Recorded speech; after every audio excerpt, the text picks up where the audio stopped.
નમસ્કાર, YNN ન્યૂઝમાં આપનું સ્વાગત છે। સમાચારમાં વાત કરીએ।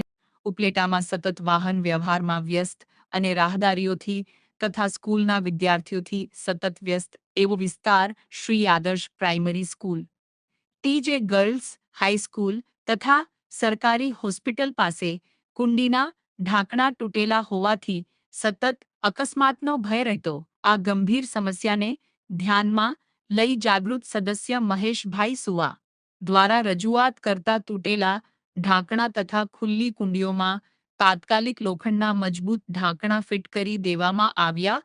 આ કામગીરી દરમિયાન નગરપાલિકાના સદસ્ય મયુરભાઈ વાઘેલા, ચેતનભાઈ કાલરિયા, વિક્રમસિંહ સોલંકી, નીલુભાઈ ગોંધિયા, મોનિક વ્યાસ, શાંતિલાલ રાઠોડ, યોગેશ ગોરસિયા, હસુ માસ્તર, જલારામ ડેરીવાળા, સંદીપભાઈ કતીરા, અશ્વિનભાઈ સોલંકી, કિરીટભાઈ જાવિયા વગેરે ઉપસ્થિત રહ્યા હતા। યોગ્ય સમયે ત્વરિત પગલાં લેવાથી લોકોએ આભાર માન્યો હતો। રિપોર્ટર નીલમ બોલુ રાઠોડ, ઉપલેટા। નમસ્કાર, જયેશ ત્રિવેદી, જિલ્લા ભાજપ ઉપપ્રમુખ, ઉપલેટા। આજ રોજ ઉપલેટા વોર્ડ નંબર 3માં આદર્શ સ્કૂલ પાસે, કડવા પટેલ સમાજ પાસે અને TJ સ્કૂલ પાસે કુંડીના ઢાંકણા તૂટી ગયા હતા અને ત્યારે ઉપલેટાના જાગૃત સદસ્ય મહેશભાઈ સુવાને ધ્યાનમાં આવતા એની સાથે મયુરભાઈ વાઘેલા પણ સાથે રહ્યા અને યુદ્ધના ધોરણે તાત્કાલિક આ કુંડીના ઢાંકણા નખાવ્યા।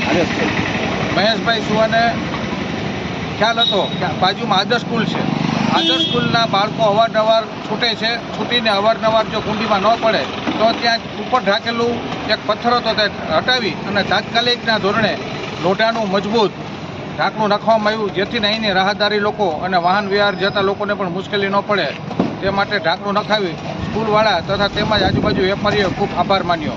આ તબક્કે નીલુભાઈ ગોંધિયા, મોનિકભાઈ વ્યાસ, વિક્રમસિંહ સોલંકી, કિરીટભાઈ જાવિયા, ગોરસિયાભાઈ અનેક ગામના અગ્રણીઓ ઉપસ્થિત રહ્યા, તેમજ જલારામ ડેરીવાળા પણ ઉપસ્થિત રહ્યા અને સદસ્ય શ્રી મયુરભાઈ સુવા, મયુરભાઈ વાઘેલા, ચેતનભાઈ કાલરિયાનો આભાર માન્યો। Subscribe now and press the bell icon.